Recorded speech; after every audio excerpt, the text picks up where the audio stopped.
When I got This back in my... is Three Beards Media. Real talk, no filters, no scripts. From sports to culture, we say what others won't. Turn it up, lock in, because it all starts right now. Live from the AKC Andrew Downs Studios and powered by Revelton Distilling Company. Me and Jake running down the street with a handful of comic books, kicking ass and banging chicks and drinking booze No, not and me. smoking Not weed. me. I'm married. Yeah, well, I'm married. Jake. Can't do that. Yeah. Off panel, off topic with Jake and Tyler. What's up, everybody? What? In here? What happened? What? Nothing happened. Stop dancing. Stop having fun. Stop enjoying yourself. Having fun. Out loud. This is America. Is that what you're trying to say?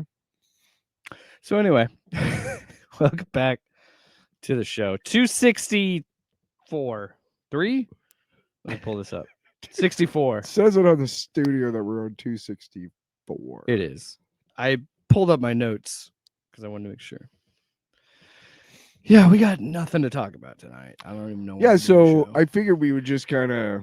No, we have I figured we would just a lot to talk about. Sorry, my headphones are all sort of weird right now. Yeah, it's one of those things where like some of us are professionals. We're in this weird throw of summer where like you talked about maybe seeing the Odyssey, but like I thought about it. There were I only got nothing to do. I ain't got no fucking this whole job. summer. There were only 2 movies that I really wanted to see, and that was Supergirl and Spider-Man. So there's just been a lot of down stuff that I feel like we usually have on the show. Because you got to keep in mind, we've been doing this show for 5 years. Oh my God. Because we talked about No Way Home when it came out. And I didn't realize that until I started talking. We started this show July. I knew there was a reason why I hated you so much. Let me pull it up because I'm pretty sure we started this show July of 2021. Every time I see you, my skin crawls. Oh, it's because we've been doing this every week for 5 years. Yeah. Oh! Are you done? No.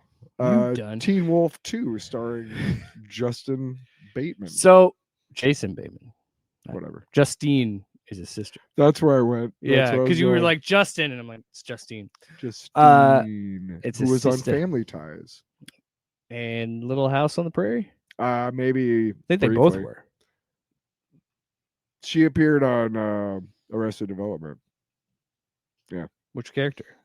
She was like in the 3rd season. There was a weird joke about how her and they looked similar or something. No, how they were like about to hook up and then they realized and then they were told that they were brother and sister or something. All 15 people were watching. It's like, what the fuck are you talking about, dude? I was thinking that. Shithead.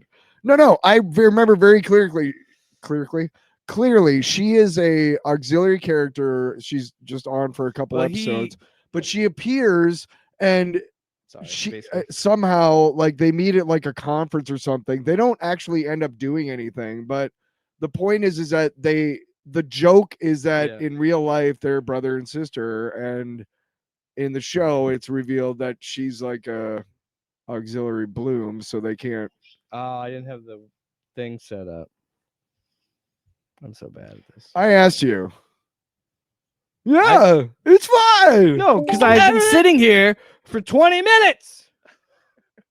Ready. I've been falling. Come on, don't bullshit me. I won't bullshit you. Yeah, this is why I brought this soundboard up. Long.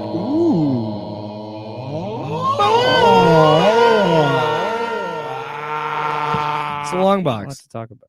I just want to make sure you guys saw the sounder. We have a special treat. I don't want to do it, but how many books we got to cover? I don't care. When are we going to have time? Calmer than you are. That's how you feel right now. I'm looking at sloppy. In my. Well, then let's fucking do that then. So you do have the sound. Hey, what's in my mouth? Everybody knows We're what just I'm sitting. talking about. That's why we shouldn't do this. What's in my mouth? Everybody knows what No I'm talking about. I said, hey, you want me to make it? What's in my mouth? Everybody knows what I'm talking about. I said, hey, what's it taste like?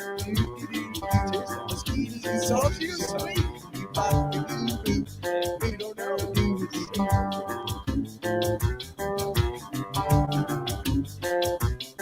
You can start talking pretty. So we have a feature on our former podcast that Jake absolutely hates. I'm convinced that he loves it, but he just I just think that people don't like it audio-wise because it's people eating until like. That's great. But there are people that talk about like how much- ASMR. So what do I know? This is the last time I'm ever. Anytime I buy anything I that I think might be interesting, I'm not bringing it over. I only say you it. can get your own. I only fun say shit. it. I only say it. Oh, look at that cool chip flavor! Because you I make think such Jake, a big Oh, you deal know what? about. Forget about it, because Jake's out of my life. Good. This is a chance to show our new video audience the great. Yeah, because that's what they want to see. They want to see us noshing. No, the Terry joke. Terry. Fuck Terry. Terry doesn't know shit. No fun tonight. Anyway, we have a feature. I called... truly hate this segment. Like it's the. Okay, what is it? I didn't even know the flavor. What? Argentina? We have a segment on our show that Jake is a complete cocksucker about, called "What's in My Mouth." I did that on purpose. And it's where I see something fun in the food aisle or like candy or whatever, and it's like, oh, let's check it out. Let's see how awful it is or good. And this week we have Lay's Argentinian style steak with chimichurri. And we have a running joke about this guy named Terry who works at Frito-Lay. Those fucking cowards at Frito-Lay, by the way. What it? Okay.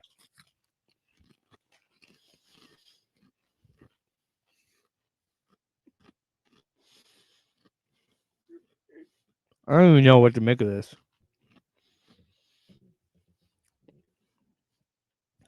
I don't know if I like that.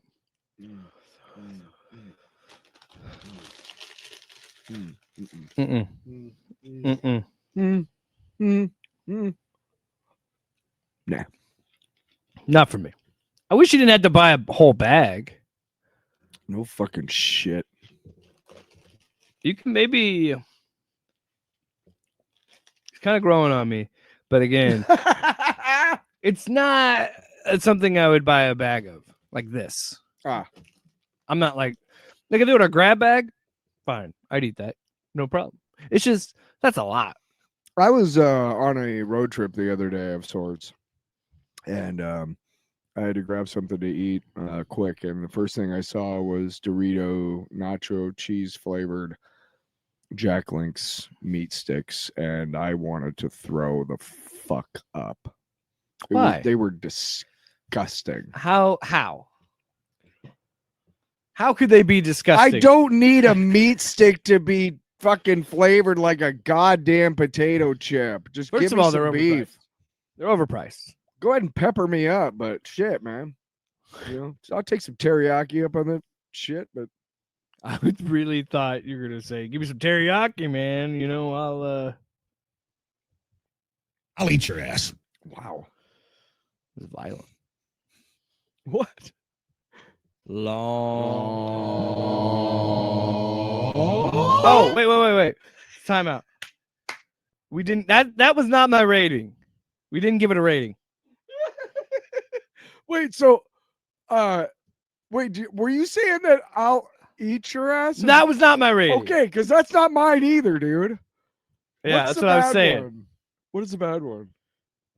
Ew, fuck you. That's kind of harsh. Wasn't there one that's like? I think it was just the nice, wasn't it? Where is that? Because I don't want to say boo, fuck you. You know what? I'll say this. It's good if you're high on Cocainum.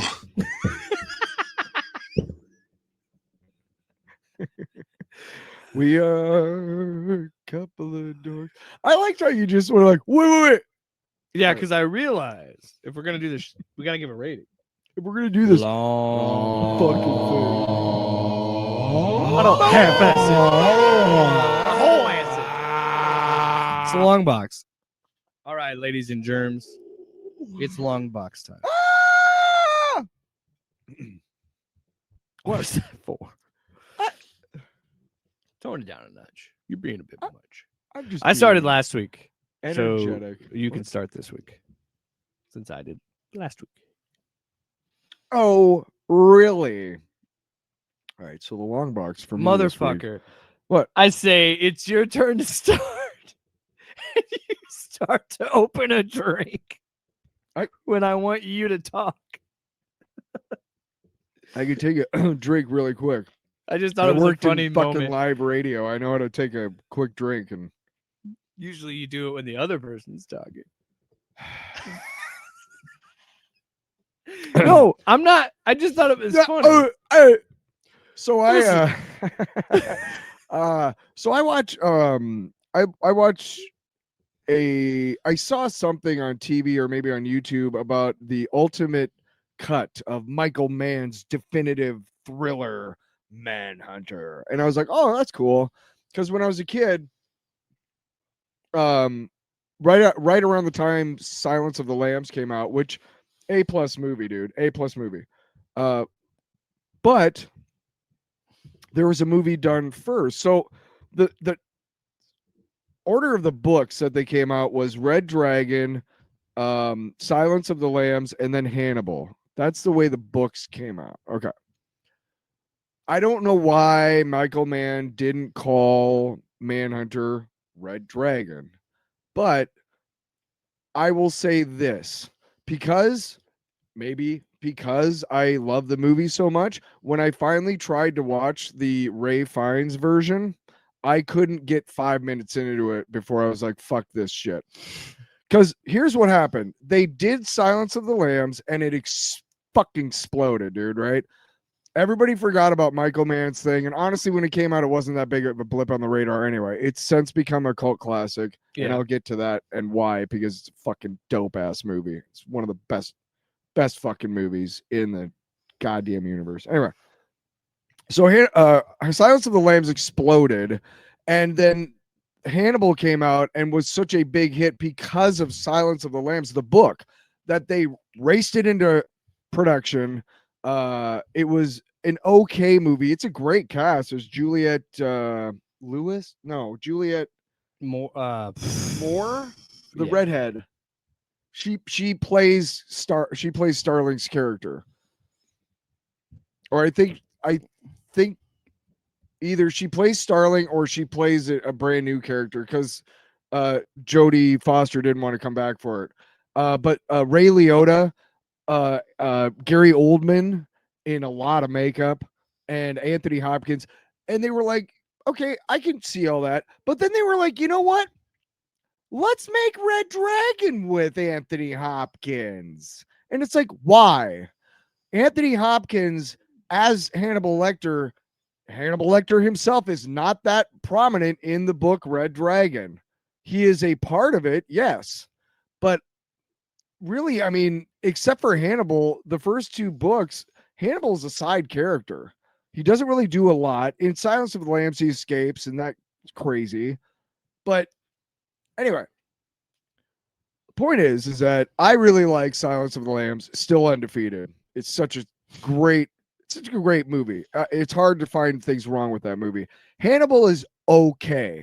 It follows the book very closely. We get to see Ray Liotta eat his own brain. Kind of cool, right? Never seen. I can't go at 5 minutes into Red Dragon because Manhunter did it first. Now, here's the best part about Manhunter.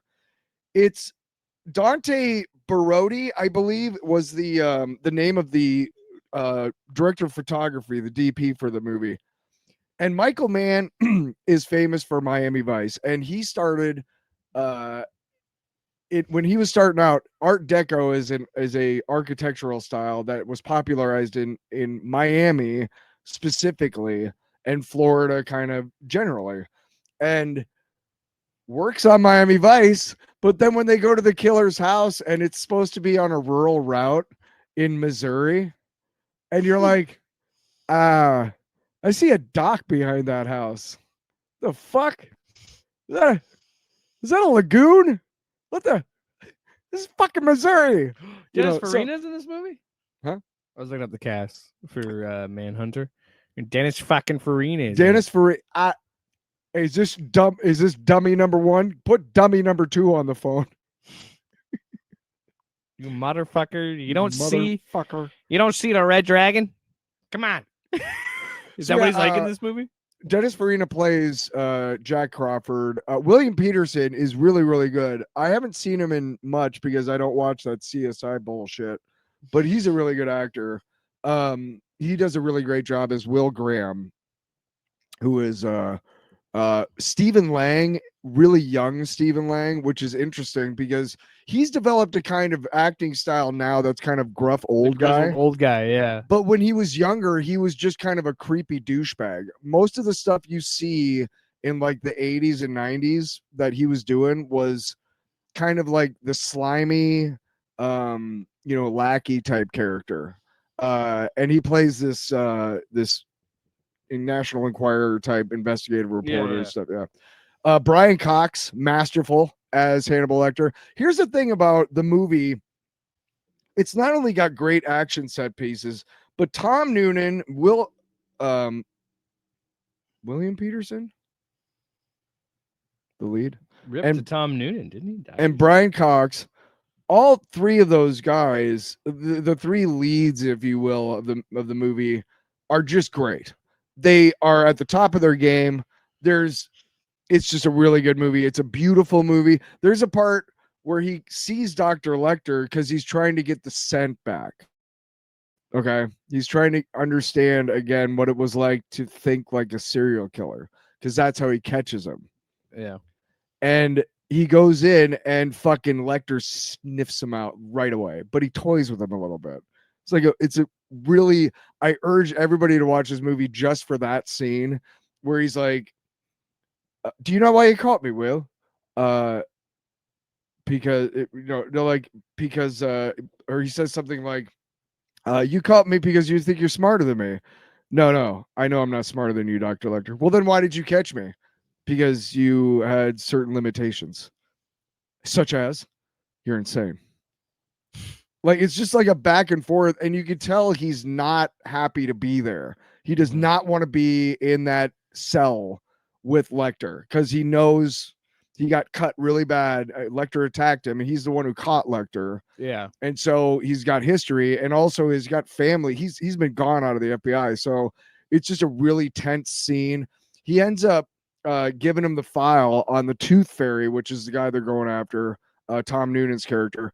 And then he starts toying with him again, and it's just fucked up. And he just runs out, and he's running down these stairs. It's really pretty looking because it's like this really Art Deco, like arching stairwell. So there's like a central thing. So he's like going back and forth down the stairs. It's, it's gradual, whatever. And he's running. So it's really, really pretty and stuff. Then he gets outside of the building, and you're like, no fucking way is that a maximum security fucking prison, okay? There's way too many fucking windows on the outside, but it's like, nice try, guys. I mean, the scene works, but it's just like stuff like that. You're like, I know you're not in St. Louis. I know you're not in wherever the fuck in Alabama. All right. You done? It's been a while. You've been riffing for a while. Eat me. You gave the whole plot synopsis. Fuck you. No, anything else? No. I think everybody should check it out. If you're a fan of like Silence of the Lambs or Hannibal or Red Dragon, I urge you to watch The Way It Was Done to Perfection, which is Michael Mann's version called Manhunter. It's 90% on Rotten Tomatoes. It also features the best the best usage of Inagata Devita by Iron Butterfly in any movie in cinema history. So there's that too. Why do you look at me like that? Why do you look at me like that? All right. So my long box, I saw Ready or Not. So these were so stupid. I read the plot synopsis of the first one. I'm not impressed. Oh, the first one's great. And the second one's even better.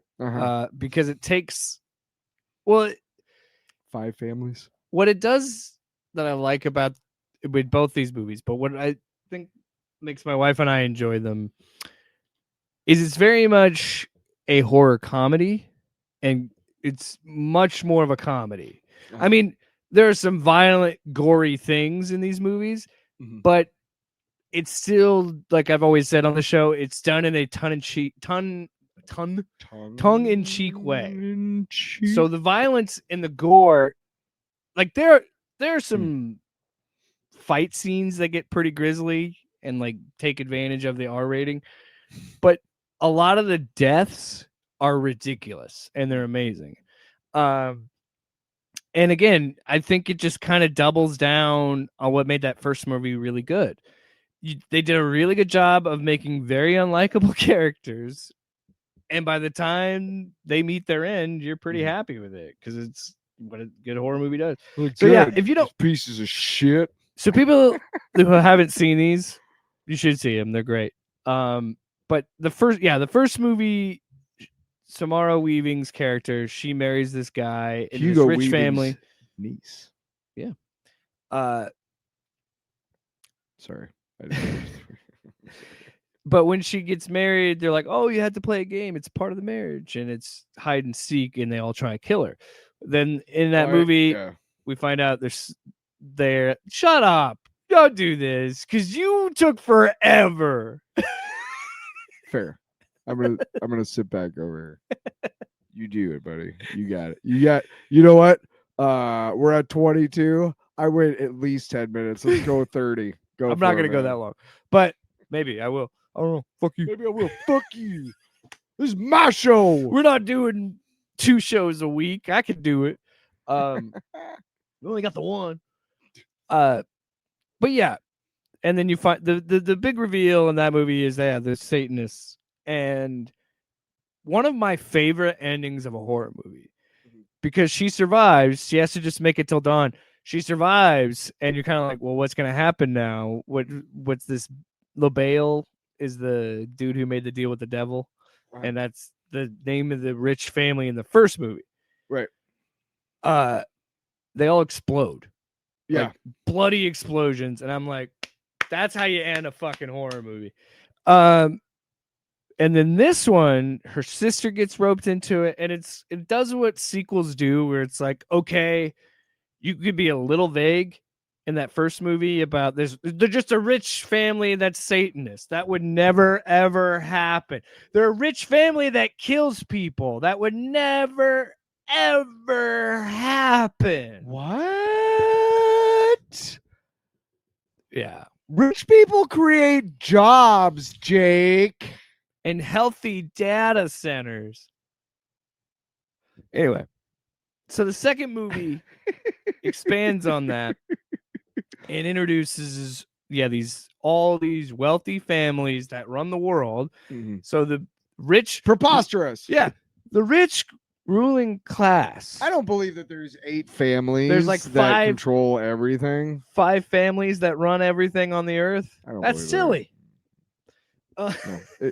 You know what? It's accurate, but false. It's 5 corporations that run everything on the planet. It's not just rich families. The rich people who really run everything will never know. It's Mark Zuckerberg. No, we'll never know who the real ones are, because that's the point.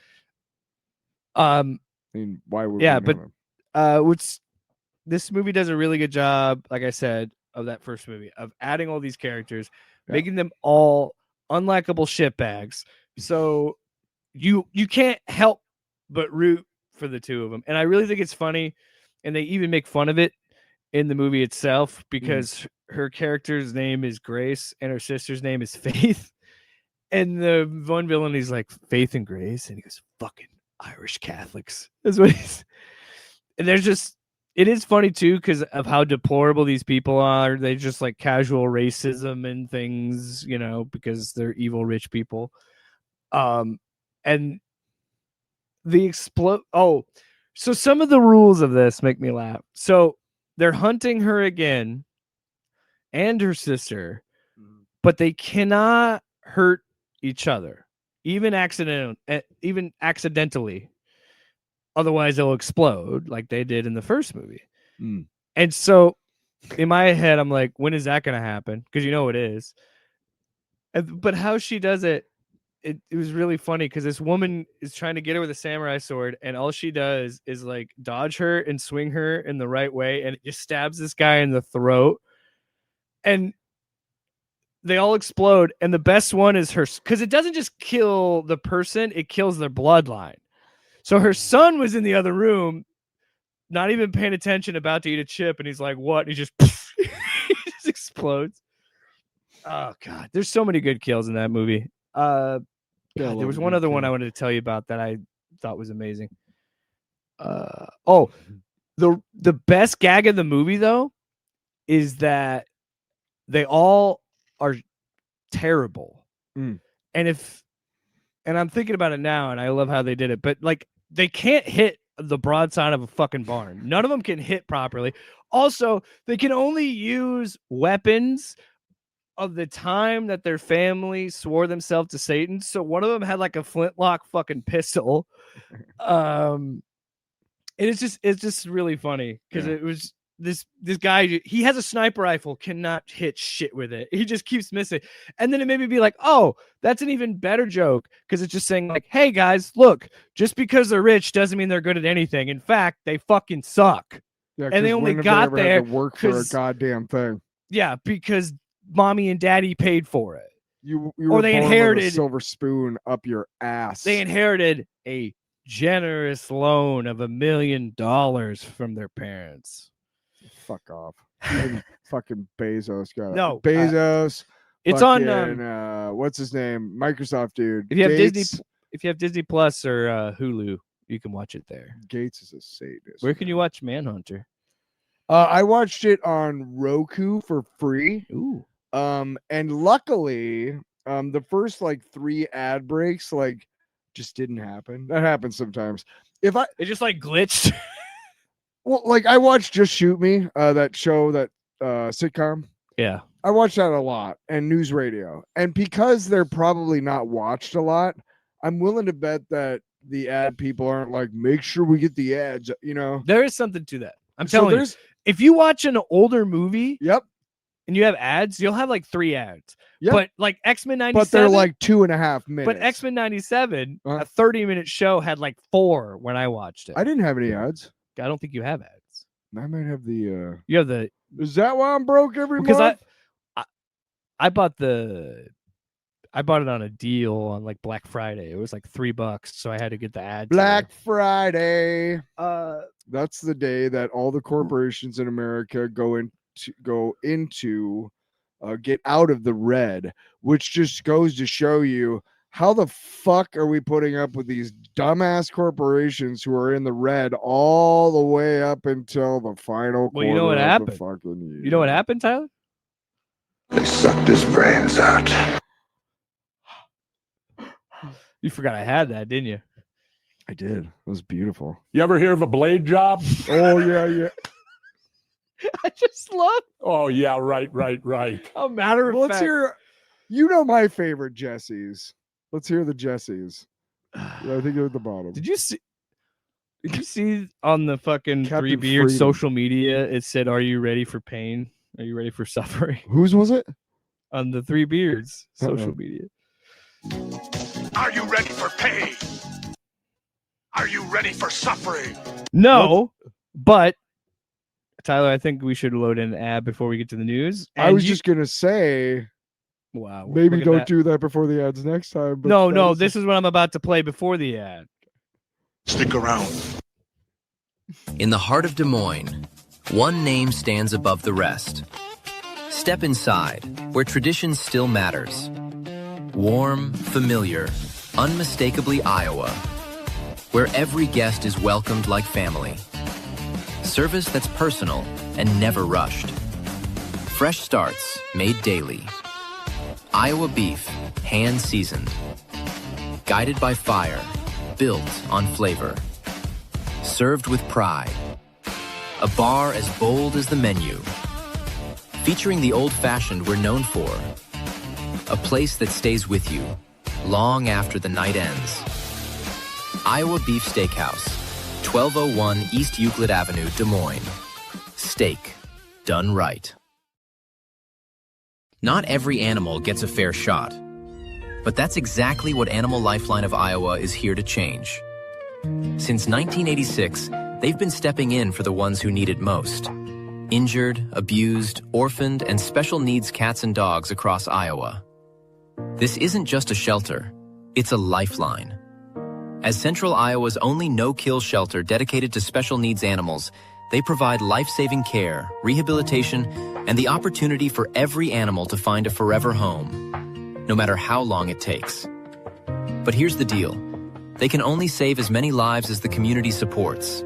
So get involved. Donate online. Hit up the Animal Lifeline thrift store, where every purchase fuels their mission. Or, better yet, find your next best friend and adopt. Because every tail wag, every purr, starts with someone like you. Animal Lifeline of Iowa, where we provide much-needed TLC and a safe space until they find their home.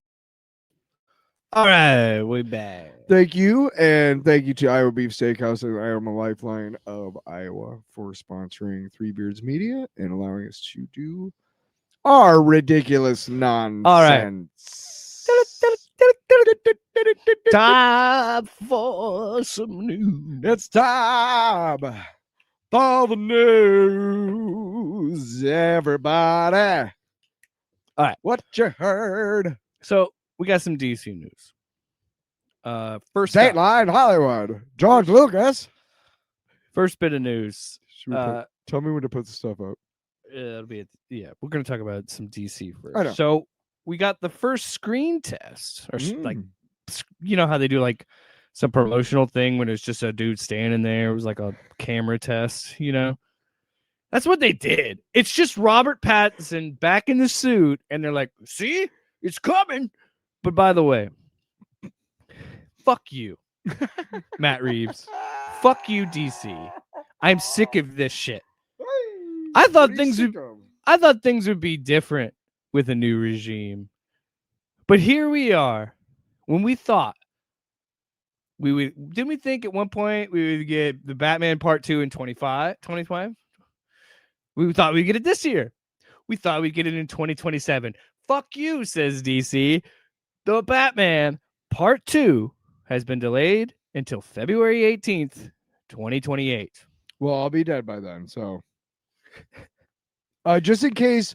How many times have they delayed this movie?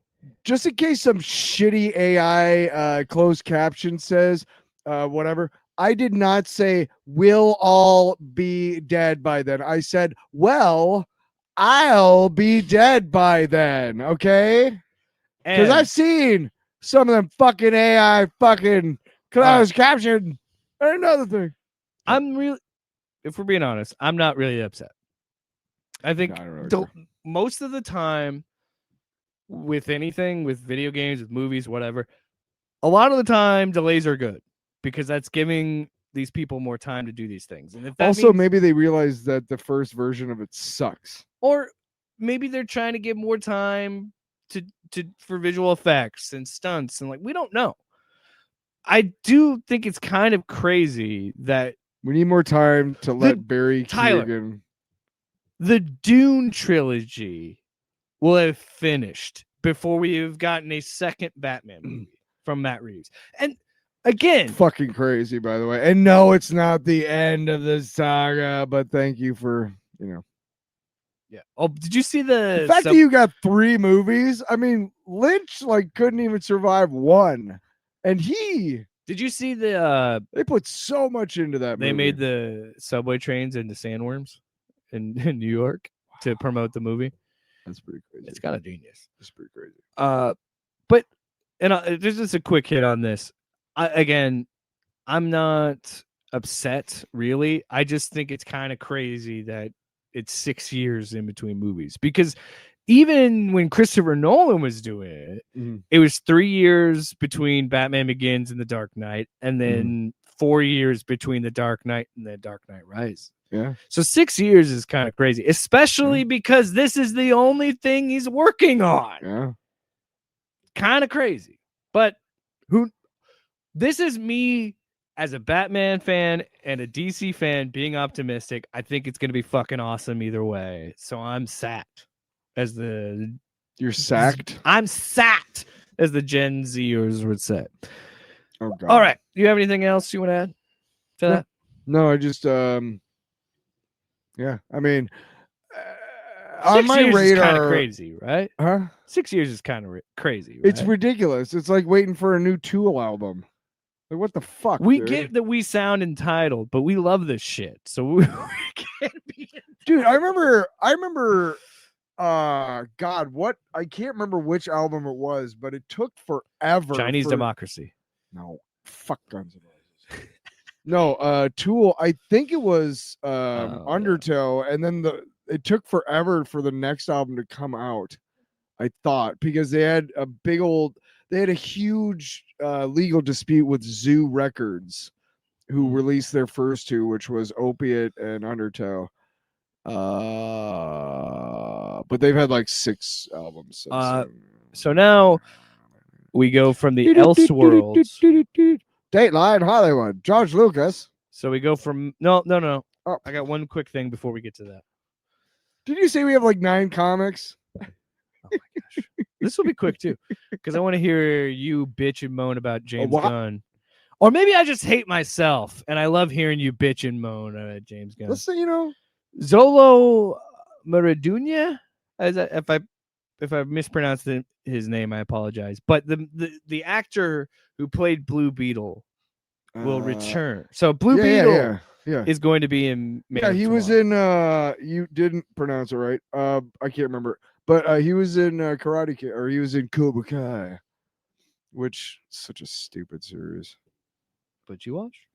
I did. I got really into it for like 2 seasons, and then I was like, everybody in this show is arrested and prosecuted and now in prison for assault.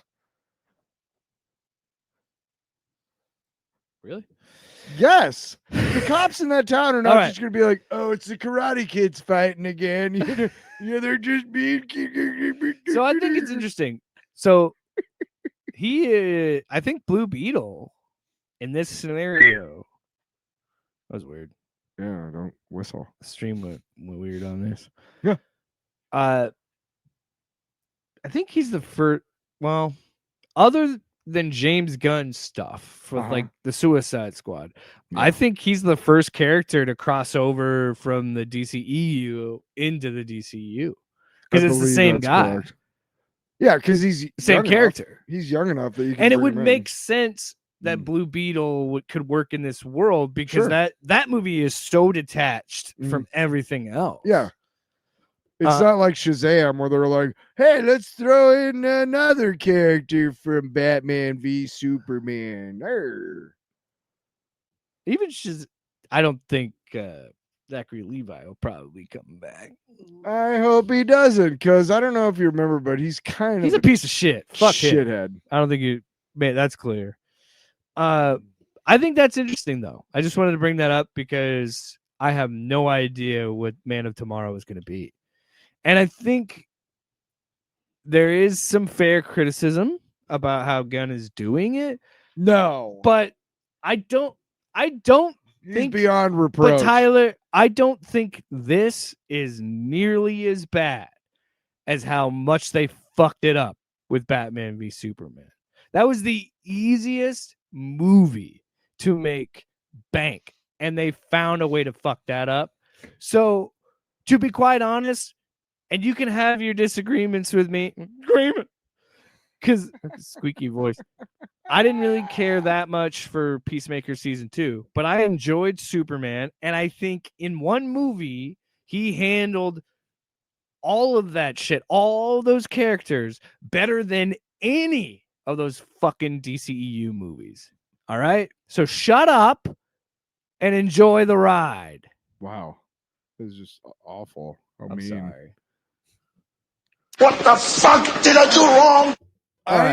My thing again is just Here we go. No, I'm just gonna say it out loud because if you've never watched the show before, you should know how I feel. I don't like it because they did this shit all the time. They did it when Marvel first started phase 2.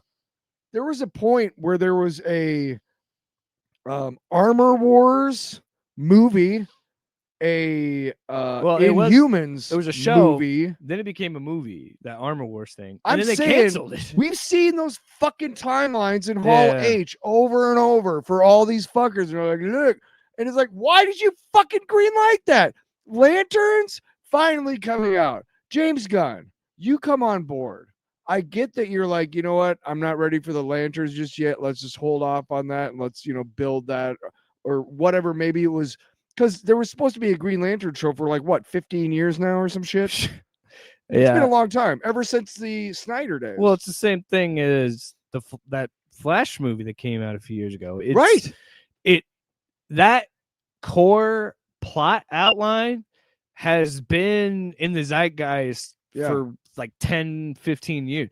They've been trying to do a Hal Jordan, Jon Stewart, buddy cop Green Lantern show for a very long time. Yeah, hey, James Gunn, Kevin Feige. I don't know what maybe exactly goes into a big production like script, but if you're doing it by committee, it's gonna suck. So what you need to do is hire guys like me and Jake to write shows and all of you watching right now can help us with this, to let us write Great Lakes Avengers. And then let us write a Justice Society thing for DC. No, what I want to do is I want to do a Justice League International cartoon and base it off the first 10 or 12 issues of that series with J.M. DeMatteis and Keith Geffen and Kevin McGuire. Oh, I'm thinking of I think Justice League Unlimited was more. You could do a bunch of those series because eventually around, I want to say 2 or 3 years in, is when Lobo shows up, and that's the version of Lobo that everybody loves today. It would never work because unless maybe. I don't think Momoa is interested in doing shows as much anymore. I don't give a fuck. I don't want timeout. Listen to me. I don't want him to do the voice. No, I'm saying Jason Momoa in an HBO Max Lobo show would be cool. Where it's literally just him going to different parts of the DC universe, just collecting bounties. Give me a last Zarnian. Yo, we've already said last Zarnian movie needs to happen. We've agreed on that. I'm okay with a limited TV series because you can tell that whole story in a movie. Sure. It's only 4 issues. You can even skip a lot of shit. As much as I enjoyed that series, I'm like, you could cut out some of it. Sure, I guess so.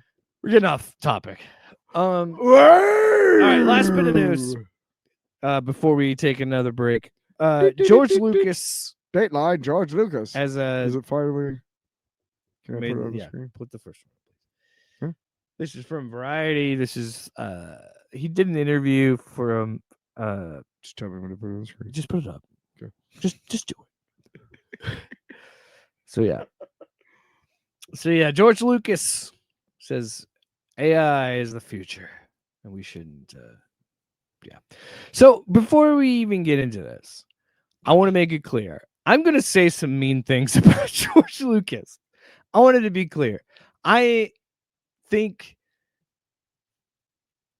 what he gave us with Star Wars and the message he was trying to deliver with Star Wars, I can appreciate those movies. And I can say this, George, there's a reason why you're not working right now. You took that Star Wars money. So shut the fuck up.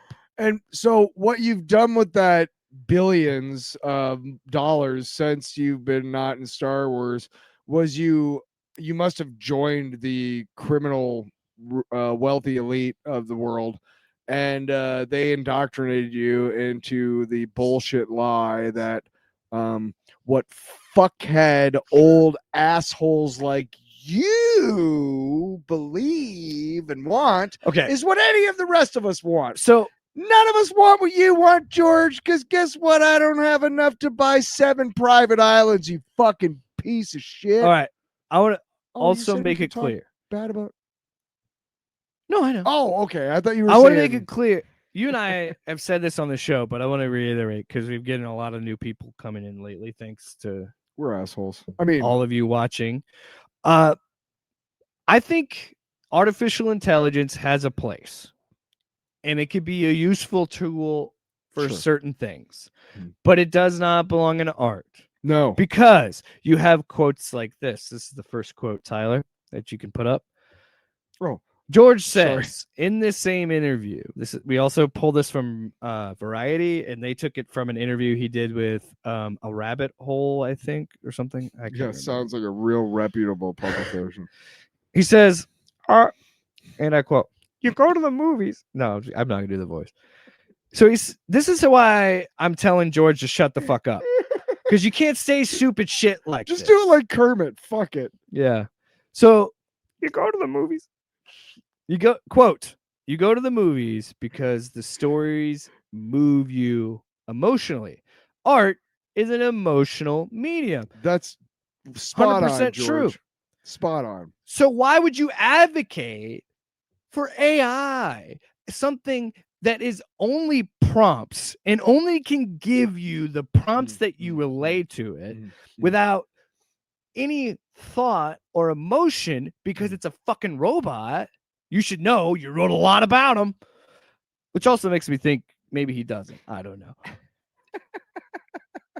Know anything. Yeah, look, I don't care who you are. If you're an artist and you create, you have had some human experience that brought you to that moment where you wrote or painted or played or sang. Tyler, whatever it was. How many times have you seen an interview where an actor explains how they had such a groundbreaking performance is because of something they experienced? Yes. A machine can't do that. So George, take that first quote, remember it, because then you say stupid shit like this. Quote, artificial intelligence means it's easier for us to make movies. It's very much like sitting here saying, well, I believe the horse and the buggy is really where it's at. These cars, they break down. They need gas. There are all kinds of problems with them. Pretty soon they'll be making them into tanks and they'll be killing people. It's terrible. It's terrible. There's nothing you could do about it. That's progress. It's future. So you're cool with like autonomous AI tanks killing us all, George, you fucking piece of garbage. All right. Sorry. Again, he's not completely I feel like every time I yell, we get like 7 more views. He's not completely wrong. It is here. There's no stopping it now. They're putting up data centers every square inch of your fucking life. If you have meth head friends, tell them that data centers have a lot of copper and gold in them and almost no security. Dude. Flock cameras, also lots and lots of money in those little cameras. That was a good one. Yeah, I beat you on that one, man. That's what he said. I'm just saying, look, there's a lot of people out there who need methamphetamines, right? Like bad. And these are the kind of people that we could just send at these data centers. He's got a point. Fuck it. If you give a meth head a shovel and you tell them there's copper, they will find it. Listen. Give a meth head meth, and he'll get high for a day. Give a meth head a shovel, and he'll get high for a lifetime. You're not wrong at all. And I am an addict, so I can make fun of other addicts. No, I'm not making fun of them because you know about that sequence when Jesse does that. They're crazy. Anyway, when Jesse in Breaking Bad, yeah, makes that guy do all that. Oh yeah. I looked at the comments of it, and there are so many people that were like, "I knew tweakers, I knew meth heads." Oh yeah. Which are sorry, I shouldn't say that. Those are some people are struggling. I don't want to be derogatory to the people that do struggle. Fair. So, but they were saying that like this is common. Like this is a very real scene about like that. So I just think that's funny. I didn't get too much into the meth community. I had friends who were meth heads, but kind of after the fact that I knew them. So by the time I knew them, they weren't anymore.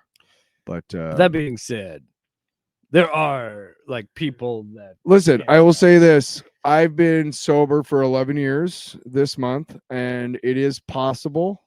No matter how deep and dark you find yourself down that hole, it is possible to get out of it. Yep.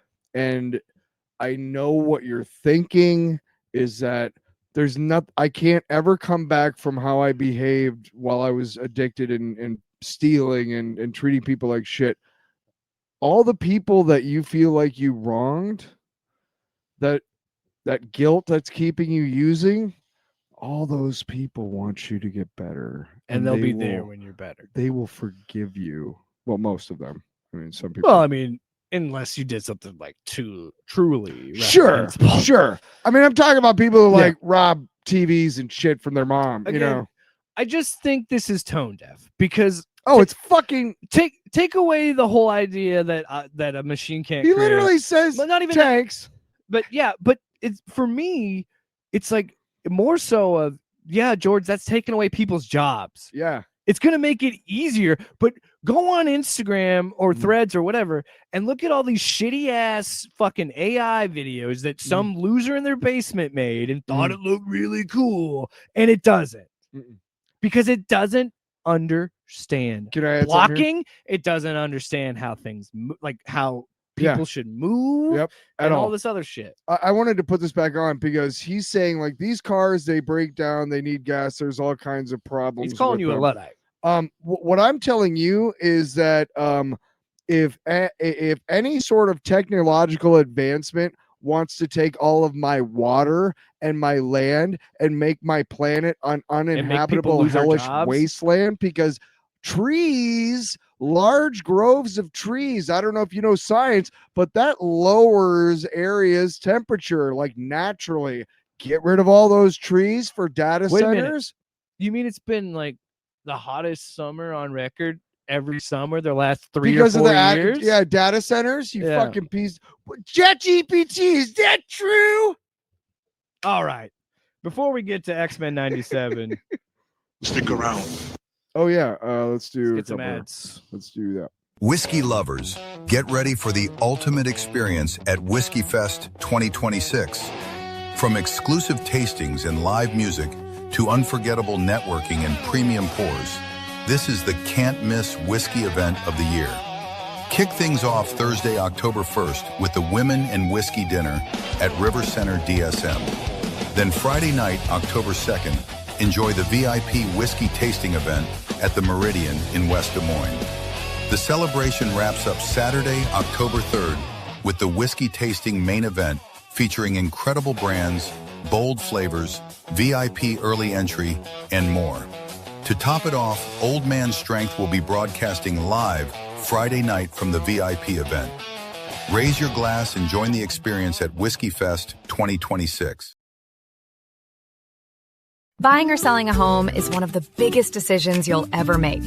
That's why choosing the right real estate team matters. The Jenny Farrell team with RE/MAX Concepts has been helping families across the Des Moines metro find the right home since 1998. Born and raised right here in the community, Jenny understands the neighborhoods, the market, and what truly makes a house feel like home. Whether you're buying your first home, upgrading your space, or preparing to sell, the Jenny Farrell team provides expert guidance every step of the way, from market analysis and listings to negotiations and closing. Their consultative approach means you'll feel confident, informed, and supported throughout the entire process. Jenny Farrell Team, RE/MAX Concepts. Call or text 515-779-7500. Visit jenniferfarrell.remax.com. Experience you can trust. Results you can move into.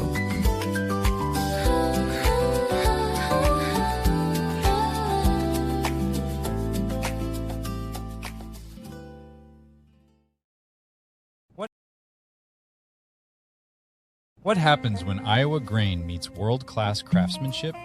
At Revelton Distilling Company, every bottle begins right here in the heartland. From locally sourced Iowa corn and rye to the final pour, our grain-to-glass process ensures exceptional quality in every sip.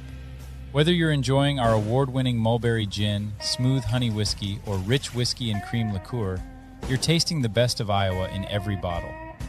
And now, Revelton can ship directly to 48 states across the country. Visit ReveltonDistillery.com and have Iowa's finest delivered right to your door.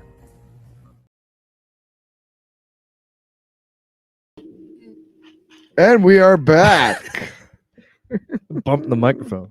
Bumping the microphone. All right. I am bumping the microphone. No. Oh. By the way, did I ever tell you? Oh, check out my shirt. Did I ever tell Check you? out my shirt. The Amazing T-Bird, available on all streaming platforms. It's actually pertinent to Wolf Talk. Yeah, but I decided if there's going to be enough people watching this, I'm just going to promote my fucking music too. Fuck it. So any Hoosiers, X-Men. I forgot to tell you. So my son, okay, once when he goes to attack me like he's Wolverine, he makes his fingers like this, like the claws. We just did schnickty schneid like Jay in Mallrats. Call me Weapon X. I used to put like pens and pencils in there, so I would do. I'm sure I did at that some point. Somebody, every boy does at some point. Well, I knew, like I said, I've said this before. I probably knew who Peter Parker was before I knew my own name. You know what I mean? Because there was comic books all around when I was growing up, which is why I'm so awesome now, and I get all the babes. I was fortunate enough to grow up like the first X-Men movie. Yeah, I was like 7 years old, so like I've been growing. I was already up drinking by that point. So was it 95? 2000. Really? See, I was drinking a lot. That movie is 26 years old. You missed it by 5 years. Listen, PBR was cheap. By the way, so was Night Train. Thunderbird was what I drank. When I finished this episode, it auto played into the first X-Men movie. Wow. And so I was like, out of curiosity, I'm like, I'm going to watch the first like 20 minutes because I had other things I needed to do. So I was like, I'm going to watch like the first 15, 20 minutes. Better than I was expecting. Ezra? That I was. It was good. Living with you. It was better than I was expecting at the beginning. One, I was like, oh my gosh, they're babies. Because I'm like, look how young Hugh Jackman looks like, and Anna Paquin. But then even Patrick Stewart and Ian McKellen, it was that moment where I'm like, that motherfucker has looked old to me my whole life because he's so old. You know what I mean? Because they're both pushing 90s. They're in their late 80s. Literally. But I just remember thinking like, oh, this is better than I remember. And then I also was like, yeah, there is a huge focus on Wolverine. And I was like, that makes sense why this was auto playing after this episode, because this, by the way, on the 90s titles, Weapon X lies in DVDs instead of Sex Lies in videotape. So this is a bottle episode. So this is like how Wolverine gets his claws back. Right. But I want to give a big shout out to the level of detail that this show has done with the opening titles. And the fact that they changed it to Wolverine in the beginning. But they did X-Force in the second episode. But they did X-Men in this one. But when they show Wolverine, he's got bone claws. Well, yeah. In the intro. Each episode, they changed the intro. And I thought that was kind of cool. Right. And but I happened to notice because I knew it was the Weapon X episode. Like 2 or 3 shots each episode that it's like, this is what the episode is going to be about. And then it cuts back to the other thing. There was actually a couple of shots in the intro to this episode that did not appear in this episode. It just made for the intro. Yeah. Which is just like, again, the level of love and care that is put into this animation. I was talking to this guy, shout out to, I can't remember his name, but the guy, Godfather. Such a dick. Hey, folks. We started doing 2-hour shows and our brain is turning to mush. No, I don't know if I've ever, he knows my name because I order food. So he knows Tyler, but I think he's told me and I'm just terrible. Anyway, shout out. He was saying that he hadn't watched it yet. And I was telling him that, to me, if you are not really into X-Men, especially because if you're like following the MCU, you really haven't had much reason to. If you're not really into the X-Men, the perfect jumping on point to X-Men is this series, not the original. I'm serious. Here's why. No, I disagree. Can I finish your point? But I'll explain to you why I don't. Dude. No, why is this the perfect jumping on point for someone who doesn't? Because it's like no X-Men. fucking frills. It's like this is the X-Men, and this is what the X-Men are about. It's crazy. It's nutty. It's dramatic. It's cool. It's a soap opera. It's always been a soap opera. But there's no fucking like in the first movie especially, they had to tone down the costumes. Obviously, they had to do the like Grant Morrison. Now they're correcting back suits. Towards like actual stuff, comic accurate costumes. Like when they were walking in and you saw like Sabretooth and And then Wolverine's hunched over. Morph becomes Sasquatch at one point. Yes. Which is fucking. And then Guardian and Deadpool. So there's all these like little fucking. Anyway, to me, it's a good Spider-Man. He became Spider-Man. It's a good jumping off point because it'll make you want to read the comics. I hope you don't start reading the comics now. Okay. I will say, I'm glad you brought that up because we haven't done the here's the no, I wanted to build to that. No. You can leave it up. But I wanted I was talking to someone who I was talking about the last episode before the episode 4. And I was asking someone who was into comic books and they're like, I just couldn't get into the show. I was kind of like, it was kind of hard to follow. So I understand that. Sure, it is dense as fuck. If you have that's where I'm like, I don't know about that.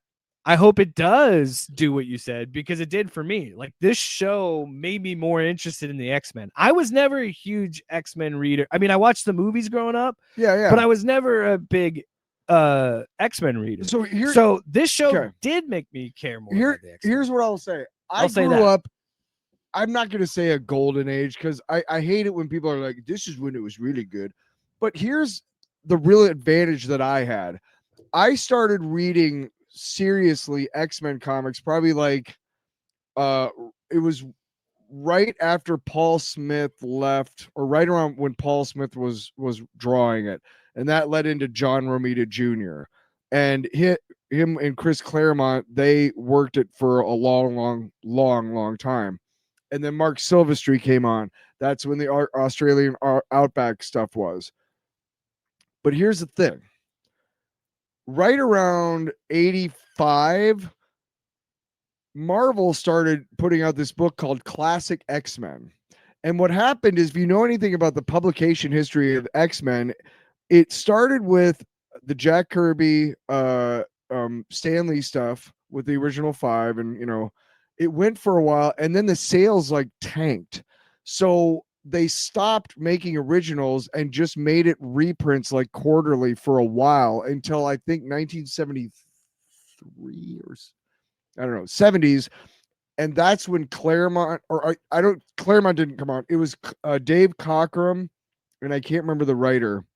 Damn it, I should. O'Neill.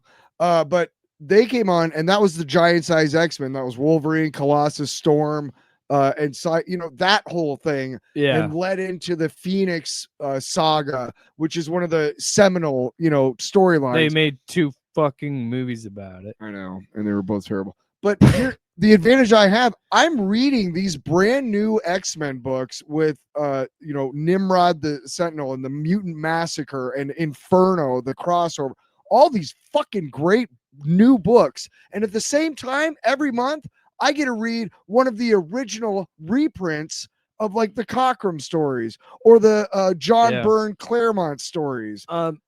So I get all of this lore at once. That's why I think if you really want to jump into it hard, go fucking watch X-Men 97. And I'm not talking about the original. Just watch it, season 1 and season 2 up to now. Keep going through season 2. It'll make you want to go out and seek those stories. I mean, I enjoyed this episode a lot. Yeah. But, and that last episode was one of the best animated episodes of television I've ever seen. I think we talked about it being a bottle episode. I think we kind of needed like a palate cleanser a little bit, for sure. I think it's a good thing to because you knew they were going to do this. They do it in the comics. You knew that he was going to get his claws back. Sure. But doing it in this way, I thought was fucking awesome. And getting the Team X aspect. Yeah. And what this show does really well, like you said, is captures what makes the X-Men the soap opera of the Marvel Universe. Because at the beginning of this episode, they're going back to Weapon X, and because Wolverine's like, we're gonna kill all the Weapon X people that are hiding out. I loved the whole bit about Kane doing his whole like, and then I did pull these out. They're all laughing and joking around about. But the idea that Lady Deathstrike, you have her comic accurate. Sorry, I was gonna say Lady Deathstrike, Sabretooth, all that stuff. Maverick, Cade. And I like, because the only exposure I've had to Lady Deathstrike is the movie Wolverine, X2, X-Men 2, yeah. Which also, that one, I fell asleep watching it. Then the episode, and I finished watching it this morning.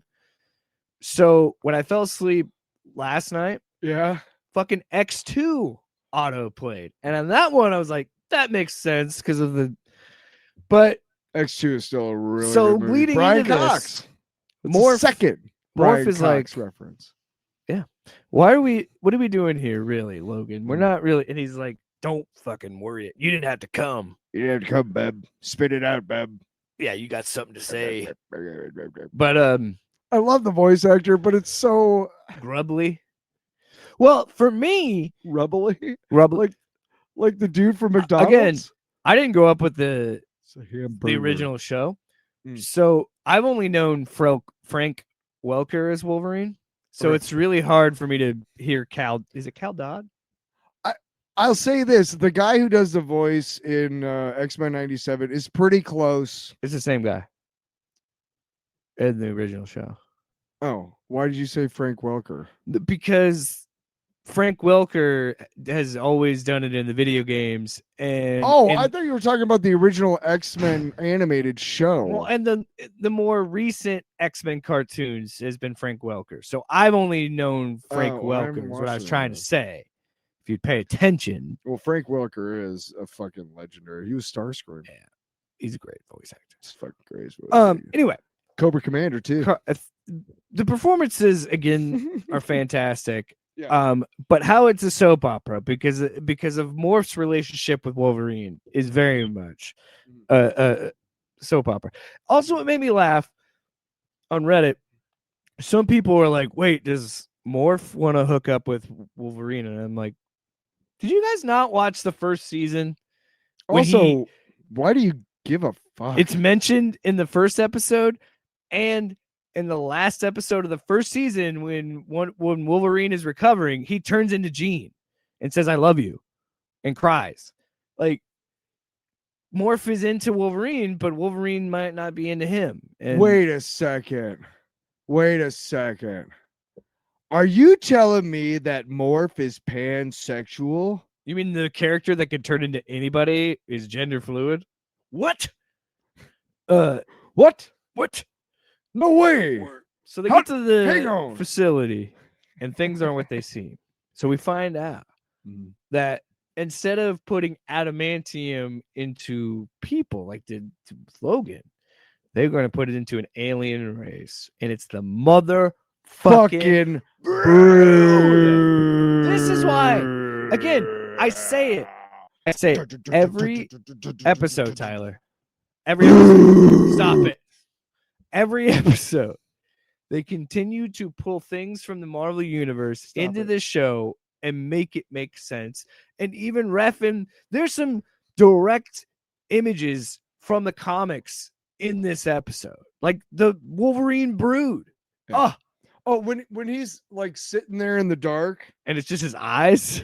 No, he's got his head down and he just like, kind of whatever. That's a comic book cover. Yeah. That's a cover. That's literally a cover, yeah. But so this episode turns into like an homage to Alien, while also being this really cool X-Men episode, because you're seeing. Oh, and did you think what I thought? The minute they enter that facility, I'm like, Omega Red has to show up at some point, right? That's what I was thinking. And then sure enough, we find him in the tank, and then Chekhov's Omega Red. I was like, he's gonna get out of that fucking tank. And then the Brood knocks it open. So now you got Omega Red, you got the Brood, then you got Brood Wolverine. Such a crazy, chaotic, fun episode. And then the final moment is the best like Wolverine thing ever when he's just like, they're like, because I knew in my head this is gonna lead to the claws. Because the shot is in the trailer. We know it's gonna happen. But it's one of those things that I love where you know what this about, but the characters finally catch up and they're like, he did this whole thing because he wanted his claws back. Yeah. Because there's also a little snippet that he mentions, hey, that adamantium was holding me together.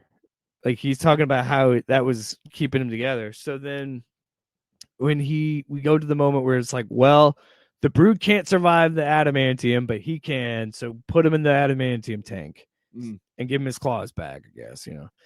So there's a really cool fight sequence when he's taking all of them and Omega Red. If you can't get it, it's not that big a deal. No, I'm just my computer's being really fucking stupid. Like I'm trying to save the image as.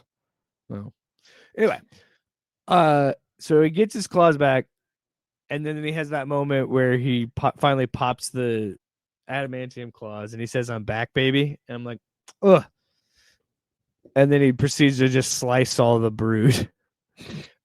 And it does what that old cartoon used to do, right? Where it's like, well, we can't get away with gore, so they're robots and they're aliens, but the blood is not red. It's like green, Yeah. So he slices them up. They kill the Brood. They get out. And then there's this really great moment in the jet when he's like, was it worth it? Yeah. To do all that? To be this? Don't worry about it. I fucking hate computers. Fuck all you computer motherfucking tech bros, dude. You just make everything so shitty. God, I found it. Can't show it to you. Go ahead. Sorry. Seriously, it's so fucking stupid. Here's this one. That's the one when he finally gets his claws back. Yeah, he's ready to slice up the Brood. Because normally what I can do is right click on an image on a Google page and download the image and save it as. And it's like, oh, it's this .webp, which is not a JPEG or whatever, so I can't fucking put it on the screen. Dude. Are you done? Did you get it out of your system? Fucking tech bros, dude. Fucking pieces of shit. Oh, this is a new setting. It's a new feature. We'll just piss you off. Okay, I'm done. We should probably get to comic books. Yeah, I get it. That's what I was trying to do. but you had to go on a tangent. Okay. So sick. Anyway, shit. You know what I really want? But the ending of it, some steak chips. The moment with Morph, where he says, "That's all I'm ever gonna be." But he's like, "You really worth it to be this feral monster animal?" And he's like, "That's all I ever be. That's the only thing I'm good at." Okay. And Morph was just like, "I can't help you." That was a moment of like, and he says to him, he's like, "That makes me really sad." Yeah, that's really sad.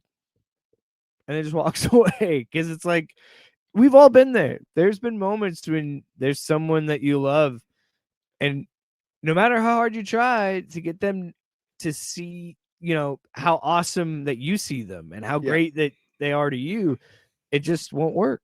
Yeah. And Logan will never love properly because he won't die. Never love again. So it's a good bottle episode because you're right. I think it's a good palate cleanser to get us ready because I'm sure it was hardcore last episode. I think the second half of this season, if the first season was any indication, the second half is going to be pretty wild because we still got the X-Force stuff, we still got Apocalypse, all of it. X-Men 97. Yep. Yep. If I saw you on a plate, I'll eat your ass. Wow, man. I could write a book about what you don't know. That's right. Comic books time. Mm-hmm. What are you doing? Nothing. I guess the show isn't important to you? The show. Fuck you, asshole. Isn't important to me anymore. I'm going to do another one now. Come on, Cohagen. You got what you want. Give these people air. Give these people air. Give those people absolute Batman. So, did you do the sounder already? Like 3 times. Wow, you did not get 3 times. I did already do the sounder though. Did not. So totally did that. First, are we doing it in this order? I think so. I thought it was a good way to do that. All right. Fuck you. First up, we have Absolute Batman number 22. Different artist this time. Nick Dragata is not doing this one. It is Scott Snyder still, and Werther Del Edera is the artist. It's the same artist that's been on it, right? Or is it a newer one? No, Dragata's not on this one. Dragata must be on a break. He did the cover, of course, but he didn't do the art in this one. He's only taken like 1 or 2 issues off. It's all right. So just because I finally found it. There you go. This is the Straw Man. That was the cover. Oh, that's so good. It's literally in the episode. It's almost shot for right, frame for except frame. for it's like red instead of blue green. Anyway, that was a scary issue. I remember being a kid. Absolute Batman. Absolute Batman. That means he's hammered. This is the Straw Man, part 4. Absolute. So this one is this whole issue is explaining Absolute Harley. Which there's about 7 revelations in this book that are like, well, and first, like, how the fuck do you keep doing this to me, Scott Snyder? Yeah. So I will say this. As much as I love this book and I have complimented its tone, it is funny how they take some things and make them a little twinge to be edgelordy. Like do we need to have this traumatic backstory about Harley's hammer? Yeah, we didn't need to know about her mom being a crazy fucking whack job Arkham doctor. Dr. Arkham is what she calls her. We didn't need to know that Jack Grimm is okay. We'll get Batman and Harley are fighting together, but they do explain. So this whole time she thinks her mom is trying to expose Jack Grimm for malpractice. And that's why they moved. And she's telling the story, and then it keeps cutting into like current timeline because Bruce keeps being like, I don't want to hear it. He's kind of an asshole. He's being a dick. He's a dick this whole issue because she is opening up to him and trying to share things with him. And he's just like, I don't give a shit. I'm on a mission. At this point, he's pretty much suicidal. His mom is dead. Gordon is dead. His dad is dead. The city hates Batman. Everybody's after him. He doesn't give a shit.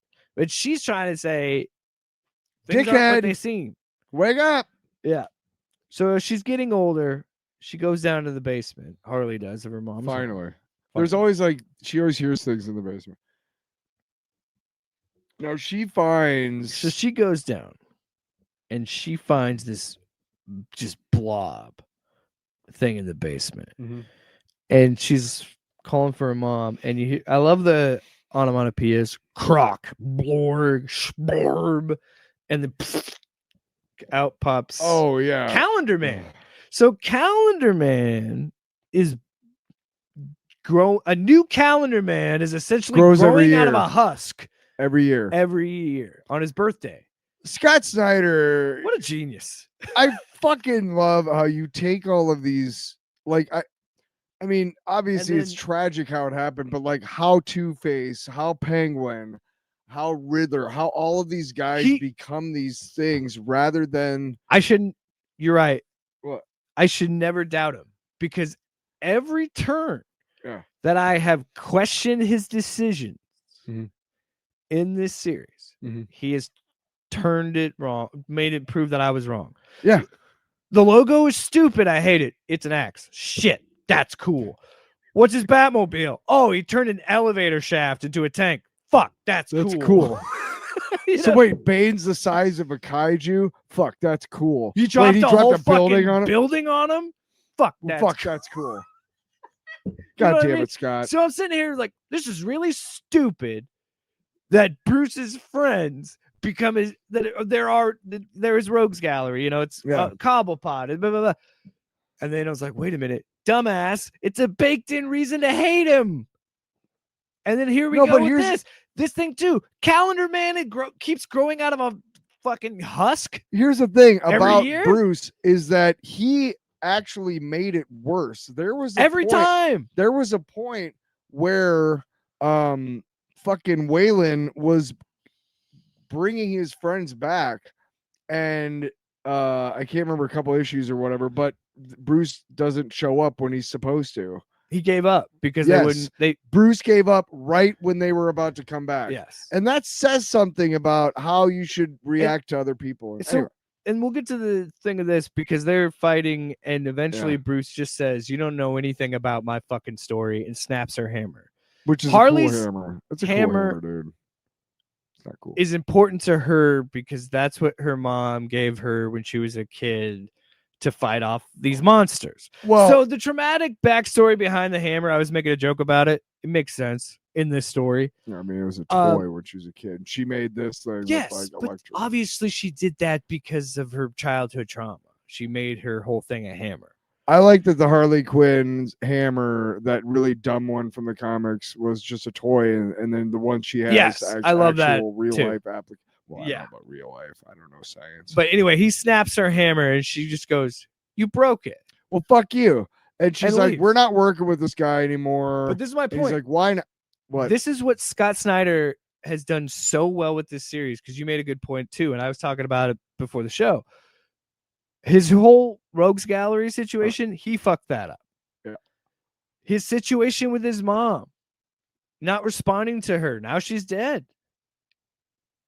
There's all this shit, and right here, she knows. She's been a part of his operation for a while now, so she knows all the shit he's going through. She's trying to give him an olive branch, and he breaks the one thing that matters to her, and so she says, "Go fuck yourself," and leaves. And Poison Ivy was the same way. She said, "Please don't do this. This is all I have of my mom," and he still fucked her over. So Bruce is a dick. And his ego has made all of these problems. And I love that that's been the theme of the series for almost all the issues. The end of the book Yeah. is when she tells that Jack Grimm is her dad. And then we find out, because Bruce goes to the grave of his father.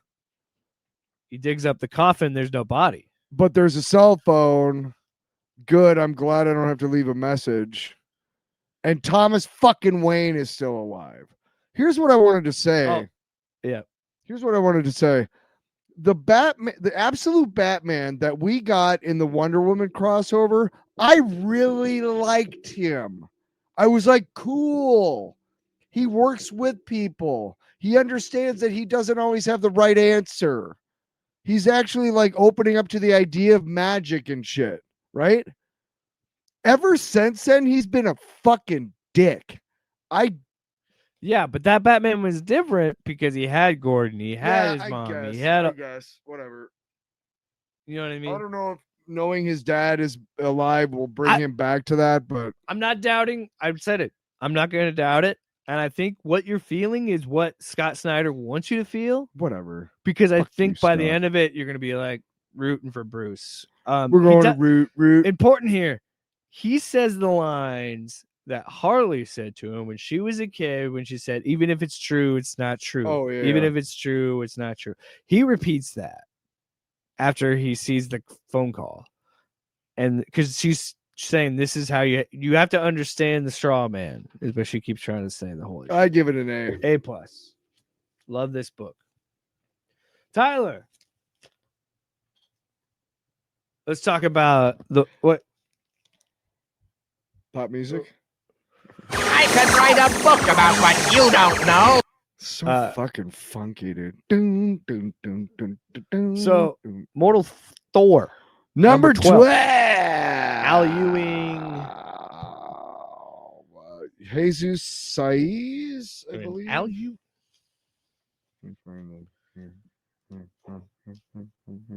Oh, by the way, rip Jerry Conway.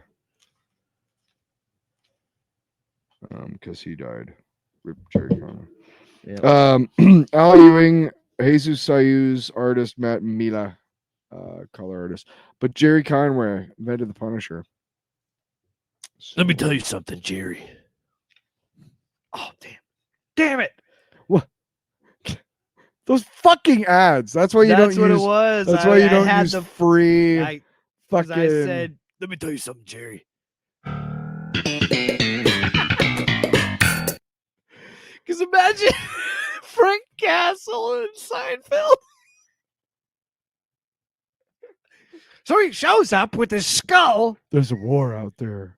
Let me tell you something, Jerry. Did you ever use a 9mm?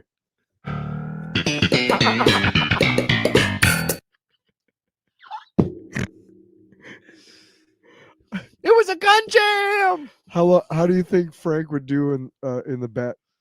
Would he be the first one out? I'm just imagining. I forgot. Just imagining John Barenthal sitting at the fucking booth with him like this, like, it's what you guys do all day. You just sit around sipping your coffee. What you fucking do all day?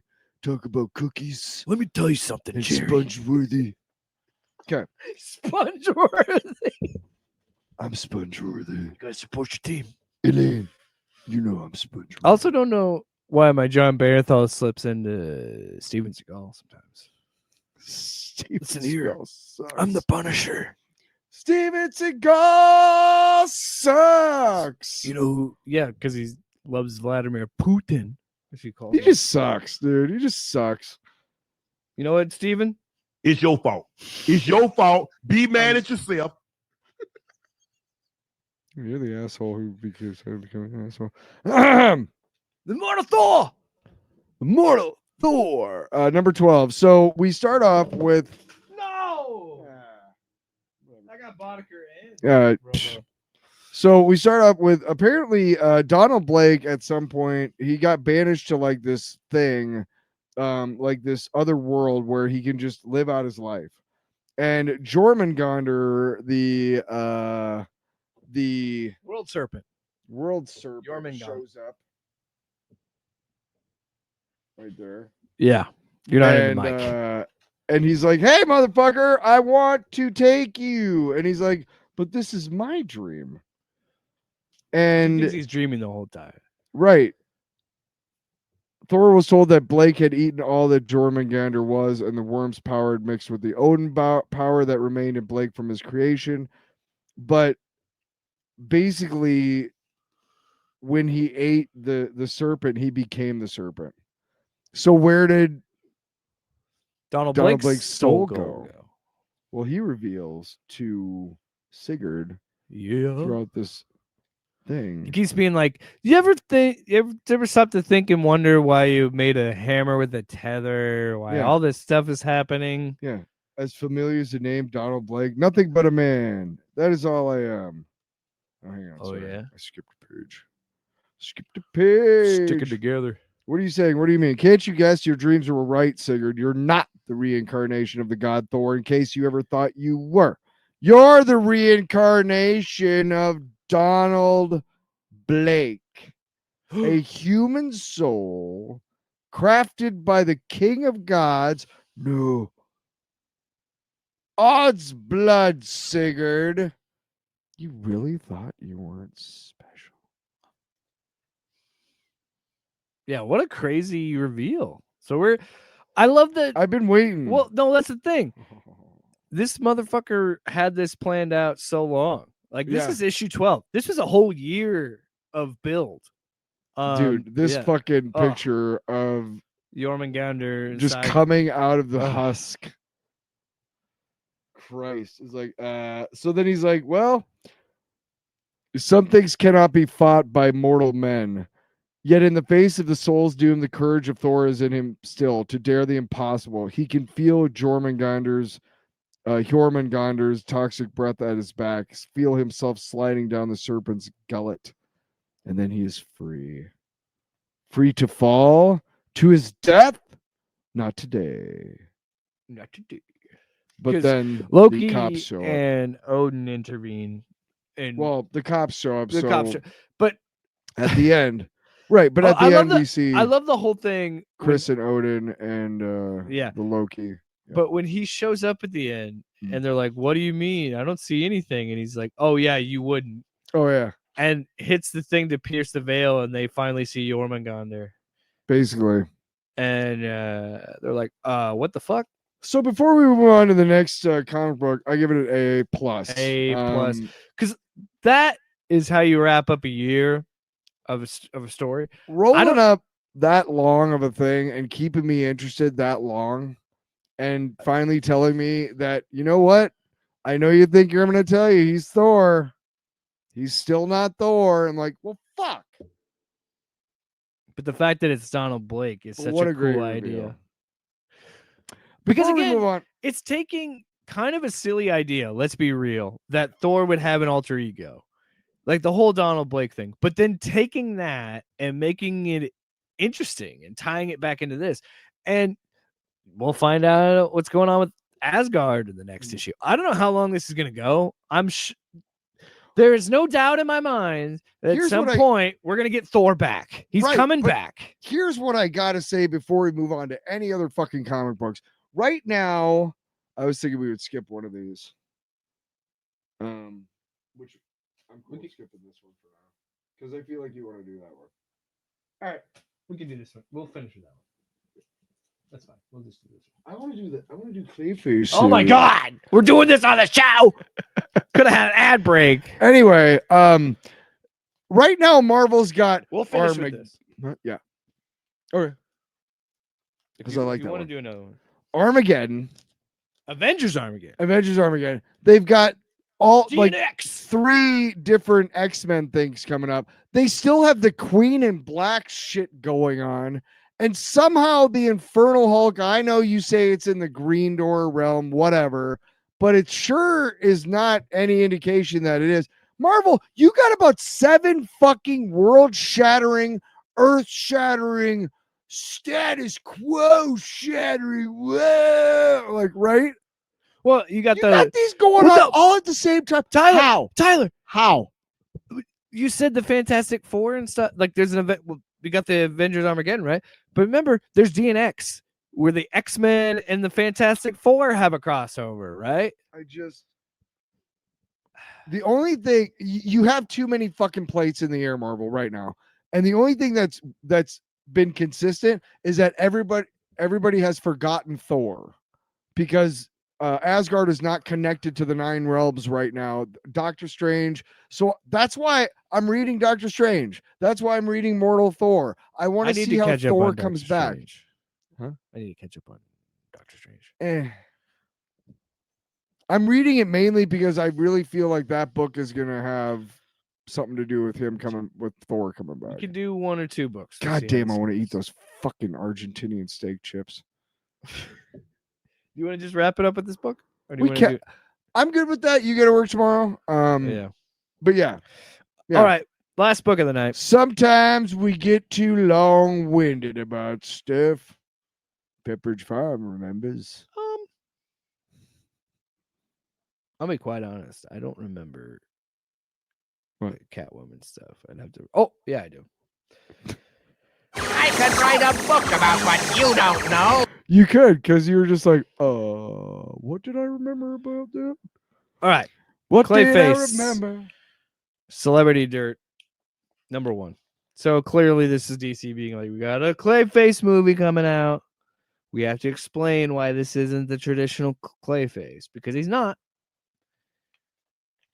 Because James Gunn has confirmed it's not It's not Basil Carlo. But you know what? All that shit you want to talk to James, what they're doing with Clayface, kind of interesting. Oh, fuck you. Well, so who wrote it? Did James Gunn write the comic book? No. Who wrote it?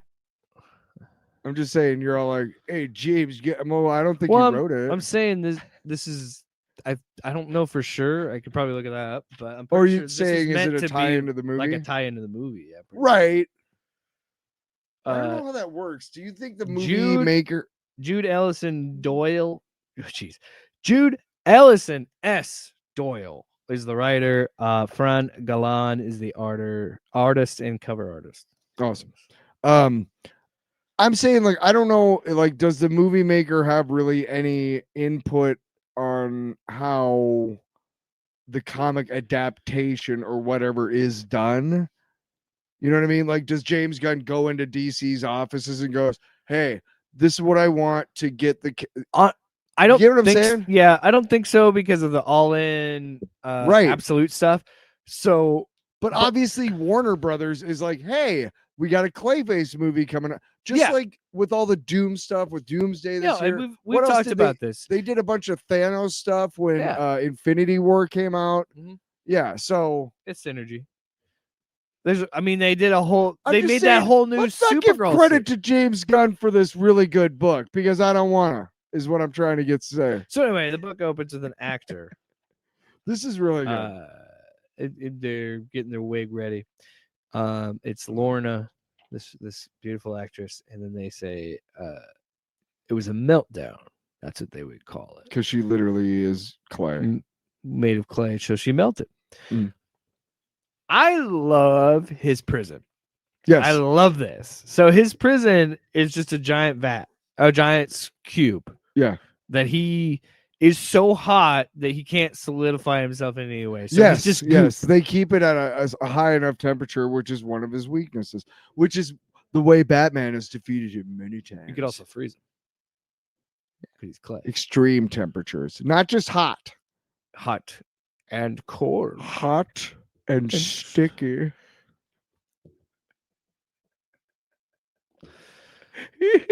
We just jumped like 17 viewers when I said that. Holy shit.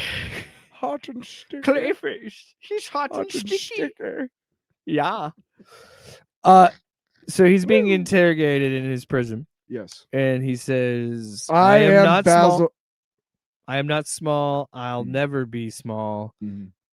And she goes, are you hearing me, Clayface? My name is Basil Carlo, and I'm a star. Mm-hmm. She's like, that's not your name.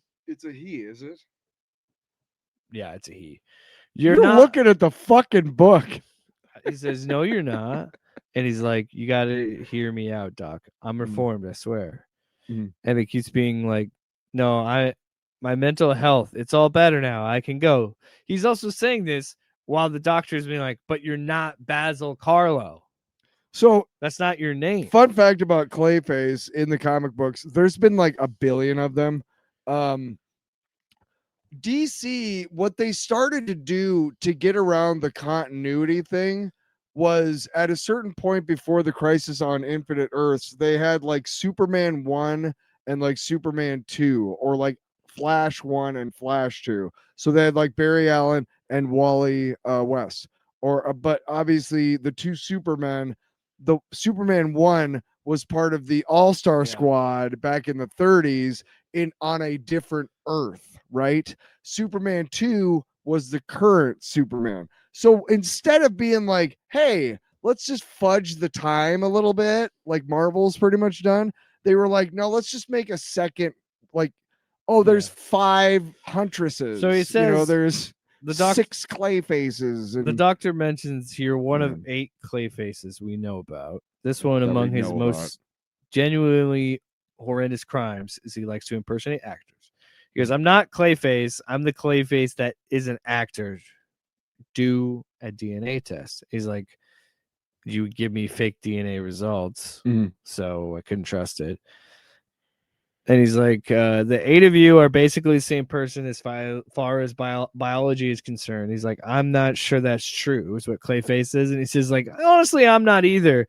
But I'm sure you're not Basil Carlo. He's a movie star, and you're stuck in here.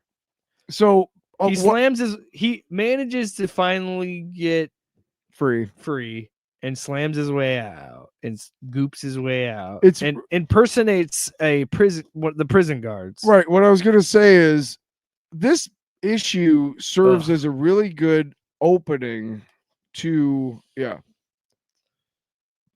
Look at that. That's him taking over that dude. Oof. Yeah. Just fucked up. Beautiful. It's a really I hope the movie is like this. It's a really good opening into, hey, I don't know if you're aware of Clayface, but these are some of the really fucking cool like properties that he has and the powers he has access to. When he just disappears there, dude, and he just becomes mud, and he talks about go ahead. He talks about, oh shit, well now I gotta get somewhere and reform myself. It's gonna take over somebody else. Yeah, pretty much. Well, no, it's gonna take a while for him to get all of his clay together after mixing with all this other fucking clay and water and shit. But he's brilliant. And here's the thing: he thinks he's Basil Carlo. We don't know, but Basil Carlo is actually a reformed guy in real life who is an actor, right? But is he the real one? And we don't think so either. So we're pretty sure that the Clayface we're following, who just broke out, is not Basil Carlo. Is not, yeah. Because the doctor's like, no, you're not. But I'm also positive that the Basil Carlo in the movies is not Basil Carlo either. I think that he's another Clayface, and he got the jump on. Yeah, and you know what I think it is? It's gonna be that all 8, like he said, that you're biologically the same. I think all 8 are Basil, and they're coming. He's trying to reform himself back together. Jake just broke the fucking card. Jake just broke the fucking card. If that is what it could, I think it's probably what you're talking about. That they're just 2 different Clayfaces. But dude, that's what I'm saying. That's a great theory, and I like it a lot. What I'm saying is that I think that's what the point is of the. I like that it's like, hey, this ain't Basil Carlo, but you also know that this guy ain't, even though he's on all these movie posters and shit and whatever. Yeah. So what's really going on? So, and I love the art of this, and I love the end because he turns on this woman, and that's when it's revealed that he is a Clayface. Yes. Well, there's just goop. The Basil Carlo, the Basil Carlo is whether he's real or not as well. Is also a Clayface. Exactly. Yeah. And hey, we got another book in. I think what works for this is I think what's going to work for the movie, because it's, according to James Gunn, in the plastic, the Clayface that we meet in Creature Commandos is the same Clayface that it will be in this movie. Yes, we've been told that by James Gunn. We've also been confirmed from James Gunn it is not Basil Carlo. Yes. So that's what makes me think it might not be tied to the movie at all, but I think it's putting it in the DC canon and all that to say that there is a possibility that in the DCU there's multiple Clayfaces. Like, like this. Like, oh, there's 6 of them or whatever. I'm not the biggest James Gunn stan. In fact, I generally am the one shitting on him. But I will say this.